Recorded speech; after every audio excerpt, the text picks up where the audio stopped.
The rookie cop in the 2007 Crown Vic.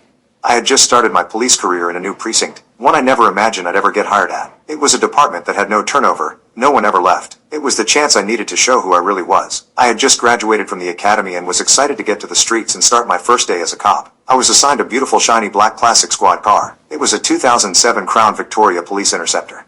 It had low miles and looked new, but I couldn't drive it until I graduated training, which would take roughly 3 months. During my field training, I had the opportunity to ride along with an experienced training officer named Alex Cross. I got a first-hand look at what it was really like to patrol the streets. We made routine checks on known criminal hotspots, and also patrolled business areas, residential neighborhoods, and schools. I saw how important it was to be visible and engage with the community. My training officer would always stop and talk to people, listen to their concerns, and give them advice when necessary. We pulled over several vehicles for traffic violations, and I assisted in issuing citations for things like speeding, running red lights, and illegal turns. I also got to see firsthand how officers handle domestic disputes, and assisted in de-escalating situations that could have turned violent. I assisted in responding to calls for service, such as theft, vandalism, and other criminal activities. I was impressed by the diversity of the calls we responded to and how my training officer handled each situation with professionalism and empathy. It was a challenging but very rewarding time. I was learning a lot and I couldn't wait to put my new skills to the test. Little did I know, everything would change soon. During my first couple weeks in field training, I noticed that Officer Cross seemed to avoid going down Center Street near an old abandoned warehouse. At first, I didn't think much of it, but as the weeks went on, I realized that we never patrolled that area, even though it was in our assigned zone. When I asked my training officer about it, he would always change the subject or give me a vague answer. This made me curious, and I couldn't help but wonder why we were avoiding that specific area. As my training came to an end, I was so excited to get out of my field training and hit the streets by myself as a completely certified officer. After months of training and learning the ropes, I was ready to put my skills to the test and start serving my community. I couldn't wait to start patrolling the streets, responding to 911 calls, and making a difference in the lives of the people I was sworn to protect. I was determined to be the best officer I could be, and I knew that it would take hard work, dedication, and perseverance. I was ready for the challenge and I was excited to see what the future held. I felt a sense of pride and purpose. I knew that I had a big responsibility, but I was ready to take it on and make a difference. As a rookie cop, I was excited to finally get behind the wheel of my own patrol car, that vintage, old-school cop car I had been waiting for.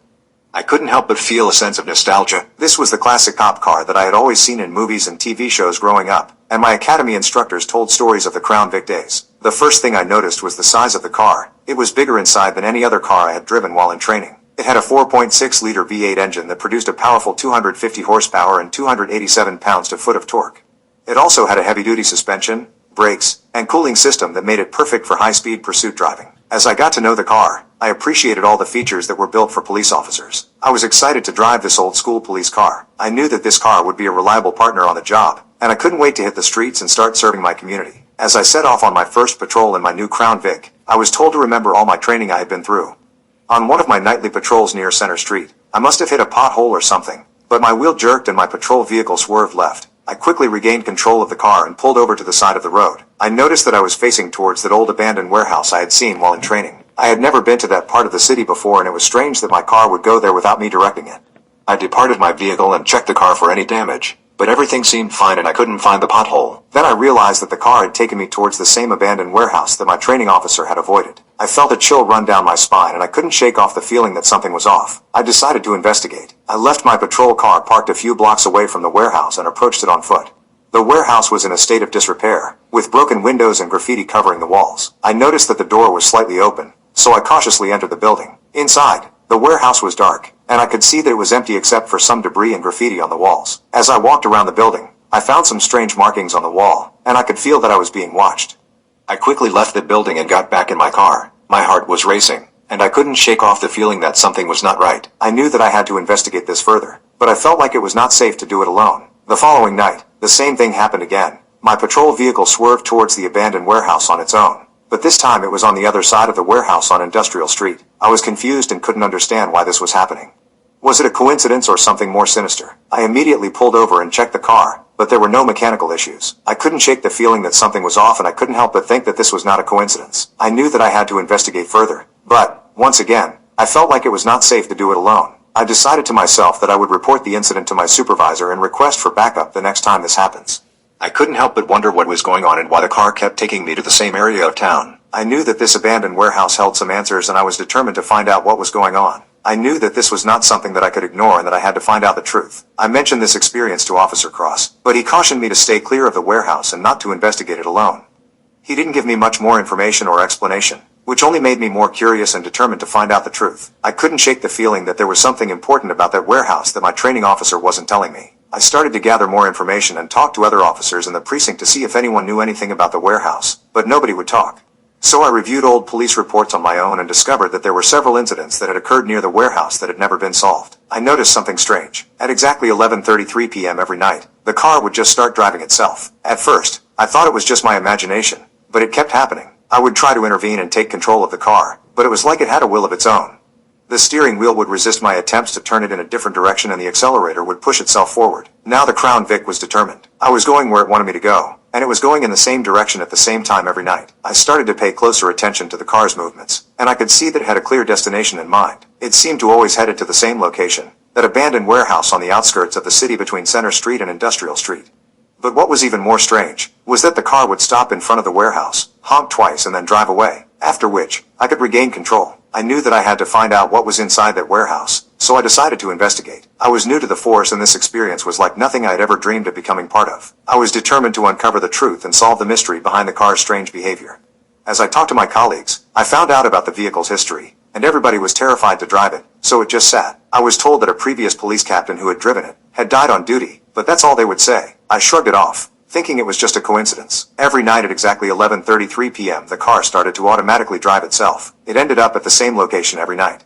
During that time, the radio didn't work. I had no communication at all. I started to investigate, trying to find out why the car was behaving this way. I was determined to get to the bottom of this strange phenomenon, but it was like the car was playing a game with me. Every night it would lead me on a wild goose chase, taking me from different parts of the city before ending up at that same location. And there was no traffic through my radio from 11:33 until midnight every night. I finally decided to speak to the chief about the strange behavior of my patrol car. He listened to my story and to my surprise, he revealed to me that my vehicle belonged to former police Captain Stone. It was his brand new squad car. The first night he took it out on duty, he was called to that location at 11:33 p.m. and that was his last shift. He lost his life while on duty during that night. His case was never solved. It went cold, and it seemed like a lost hope. I couldn't believe what I was hearing. The chief went on to explain that the previous captain had a special connection to his Crown Vic in that warehouse, as it was the location where he had apprehended a dangerous criminal years ago, and it was a place that held a lot of memories for him. I was then told a normally unbelievable story about the previous captain's ghost, but it was just a rumor and it wasn't real.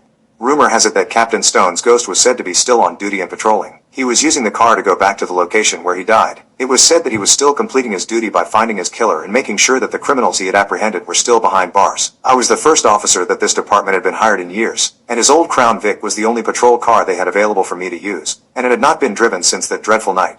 The next part, I couldn't believe it, but the chief asked me to respect the previous captain's spirit, to go with it, and let him do his job, no matter where it took me. I was shocked and couldn't believe what I was hearing. But I knew that as a police officer it's my duty to protect and serve my community, and that meant respecting Captain Stone's spirit, and letting him do his job. I couldn't shake off the feeling that there was more to this warehouse than met the eye and that Captain Stone's spirit was trying to tell me something.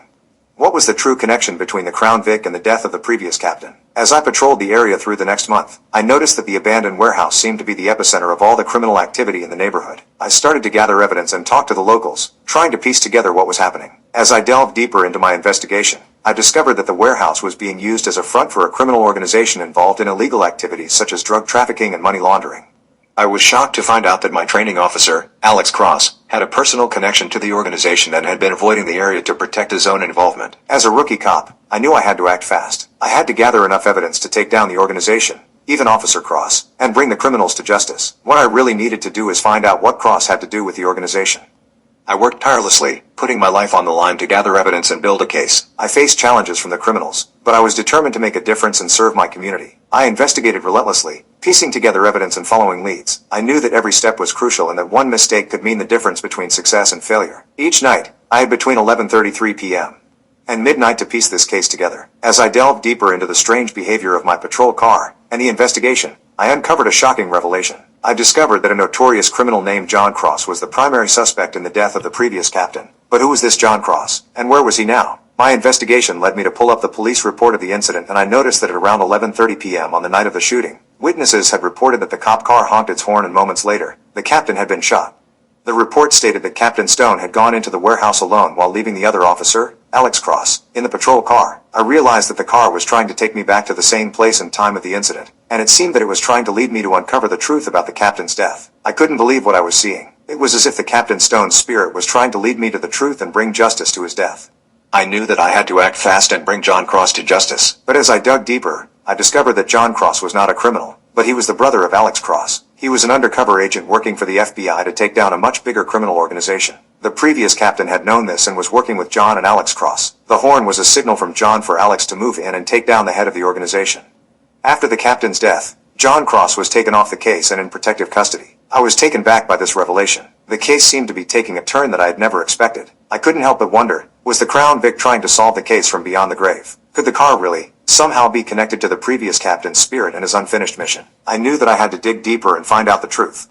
As time went by, through contacts I gained, I found that the FBI took over this case. Due to the nature of this case, Alex Cross and the chief were sworn to silence while the FBI worked the case. After the information I dug up, I too was sworn to secrecy. There was more to this case than meets the eye, and that Captain Stone's spirit was indeed trying to tell me something. I can't tell you any more about this case, and I can't help but wonder if the truth behind the previous captain's death and the strange behavior of my Crown Vic patrol car will ever be revealed, or if it will forever be a mystery.